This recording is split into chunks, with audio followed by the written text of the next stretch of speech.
Eegal.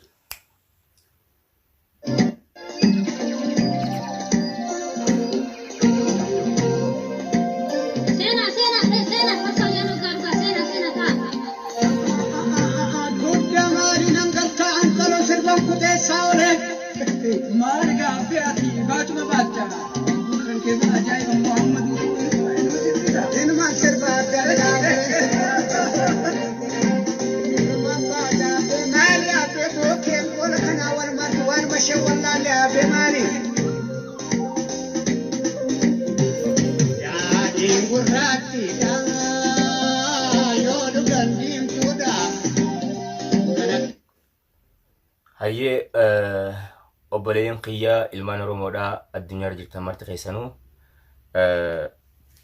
sirbii ammaan tana dhageessan walisaa Zarihuun Wadaajoo qabsaawaa walisaa bara dheeraa kan hangafoota keessatti lakkaa'amudha.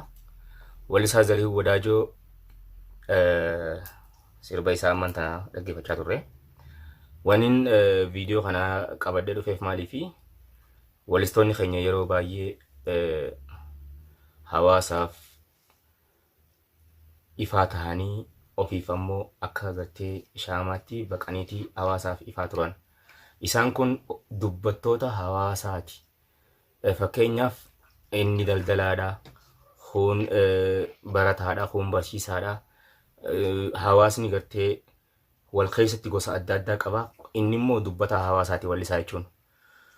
Dubbataan hawaasaa yoo keessa hin jiraanne aadaan teetis hin mul'attu. Waa'een saba keetiitis hin dubbatamtu. Waa'een goota keetiitis namni gabbahee geeraree faarsu dubbataa hawaasaa san. Dubbataan hawaasaa yoo keessa hin jiraanne waa'een keetii guutumattuu hin jirtu jechuudha. Gaafa inni keessa xiqqaate immoo atilleen xiqqaataa taataa jechuudha. Hawaasni wallisaa san wallisaa kiyya jedhuun guutunsaa akkuma wallisaa xiqqaatetti xiqqaataadha ta'a. Duuba obboleeyyan kiyya walistoonni keenya yeroo hedduu ni rakkatan, ni dhukkubsatan. Gidira rakkoo yoo chibaan hidhaa, yoo chibaan sirnoota adda addaatiin gidirfamaa rakkachaati as gahan. Arra duuba hawaasa keessa jiran kana keessatti yoo fi rakkoon irra geesse dirmataan isaanii eenyu? Eenyu kan mooraalii isaanii jabeessu, hamilee isaanii bira dhaabbatee itti godhu. Qarshiillee haa qabatanii, uummata qabaachuun isaanii kamiin ibsama? Ummanni wal qabaachuun hoo? Ummanni isa san quba qabaachuun hoo? Hangam takka si boonsiti, hangam takka saba kanas boonsiti. Wanni isin hubachiisuu barbaanne walistoonni keenya baay'ee kan dhukkubsatanii rakkoo keessa turanii kan achiin fuula rabbii dabranis hedduudha jechuudha. Kan fuula rabbii dabranis rabbii irraa mataa godhuu fi kan lubbuun jiran ammoo hanga lubbuun jirtu takkatti dandeessu takkatti humna teetiin cinaa dhaabbattee dubbataa kan kee dhaloonni isa boodaan dhufulleen akka hamilee caphee dubbataan hawaasaa hin dhabamne godhuun dirqama keessani. Quba qabaachuu qabdanii jechuu fedheeti. Miidiyaaleen keenya hangam takka wallistoota keenya quba qaban waan isaan irra jiran amma ammatti kan dhukkubsachaa jiran ammoo haala kamiin akka isaan jiran quba qabanii miidiyaaleen keenya. Amma fakkeenyaaf kan inni isin hubachiisuu barbaade Walisaa Zarihuun Wadaajoodha. Dhukkubsatee mana yaalaa Adaamaa Riftibaalii hospitaala Riftibaalii keessatti argama. Eega hospitaala san seenee guyyaa 10 akka odeeffannoo nu geessetti amma meeqa manumaan haadha mana isaa olaantuutti bilbilee waan isin jettu walumaan dhageenya hanga isin bilbila kaastume wallee tanan isin gadhiistan umma isaa tana.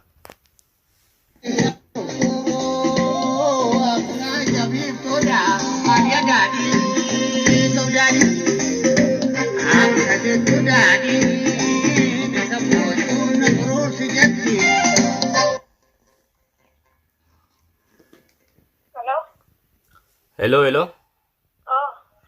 Nagaa jirtu fayyaadha. Mee addee olaantuu nuuf dubbisaaf haxumteenya. Addee olaantuu dubbisuu barbaanne.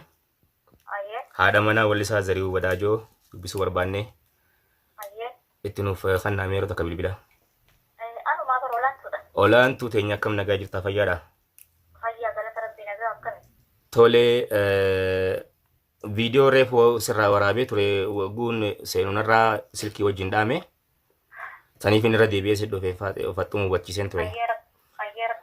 Mee akkuma reefutti irra deebinee dubbachuudhaa fi haalli ammaan tana walisaa zarii wadaajoo keessa jiru mee akkamii uummataaf nuuf ibsiifaa dhaga'anii. Haalli walisaa zarii wadaajoo keessa jiru amma sa'aatii ammaa kanatti xiqqoon dhukkubaa xiqqoo akka dadhabuu wayiiti duraanillee xiqqoo wayyaa'ee ture amma immoo xiqqoo akka dhukkubuuti akka dadhabuuti. Kanaafuu gaa rabbi haa fi'uu jannaka. Mee hawaasni Oromoo hangam takka isin quba qaban mee maalirra jirtanii jedhanii namni isin gaggaafatu kamni jiranii maalirra jirtan mee kanoo? Hawaasni Oromoo hedduu nu gaafachaa jiru hedduu dhufanii nu gaafatu. Kan naannoorra jiran kan kutaa jiran kan biyya alaa jiran hundinuu bilbilanis akkam jirtaa nagaa fayyaadhaa. Rabbiin si haa fayyisu rabbiin waan itti laffaate kana si haa agarsiisu jee namni hundinuu du'aa'ii godhaafii jira. Akka ajaa'ibatti nu gaafachaa jiru. Kan argamtan mee afaanuma keessan irraa akka dhaga'aniif eessatti argamtanii mana hakimaa kamii biyyatamii? Manni hakimaa magaalaa Adaamaati Riifti Vaaliitti argamna. Hospitaala Riifti Vaalii. Eeyyee. Tole mee olaantu teenya yoon ifi gartee wallaansisaa gara gartee biyya alaa deemuuf kana faa isin rakke yookaan haalli sun isin mude diinagdee takkaa faayinaansiidhaan namni isin cinaa jiru kan gartee isa tajaajilu jiru jiraahi waan jettu sirraa baruu fedheeti. Faayinaansiidhaan namni dhuunfaa bira jiru uummatuma Oromoo hunda.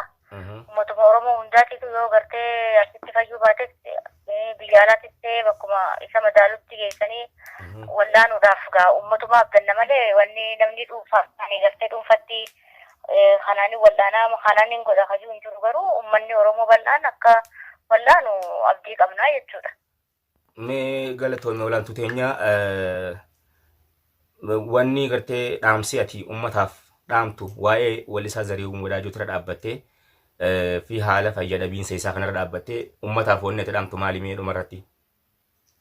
Uummata Oromootiif wanni nan dhaamu uummata Oromoo addunyaarra jiranii hundaafu wanni nan dhaamu haanis rabbi kadhatee dhukkuba kana keessa akka bahee waan itti dadhabe kana akka argu uummanni Oromoo hundinuu waaqa kadhaa fi du'aayii godhaa fi hinjaan yoo du'aayii gootanii fi rabbi kadhattanii fi akka irraa dhukkuba kanarraa illee dandamatee irraa ka'ee gartee bilisummaa san argu abdii qabnaa.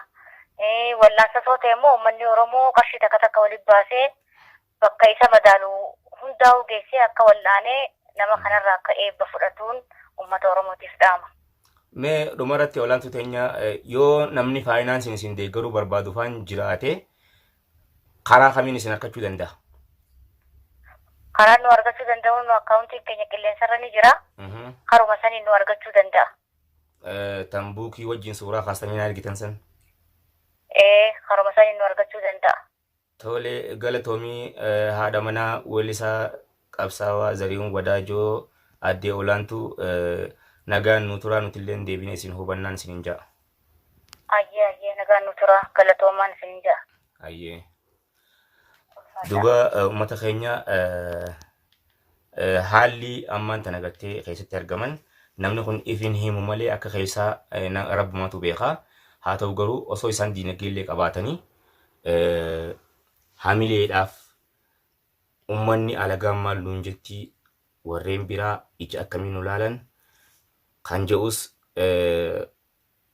gaafii gartee gama keenya nutti as dhuftudha. Hundi keessanuu if gaafadhaadha. Karaa namni tumsuu fi fedhus akkaawuntii FB irrattis maxxansine karaa keessaattiinis nu gaafachuu dandeessan isin hin jaa. Kan qopheessee isiniif dhiyeessee ana Nuuraan Misbaatii galatoomaa ulfaadhaa.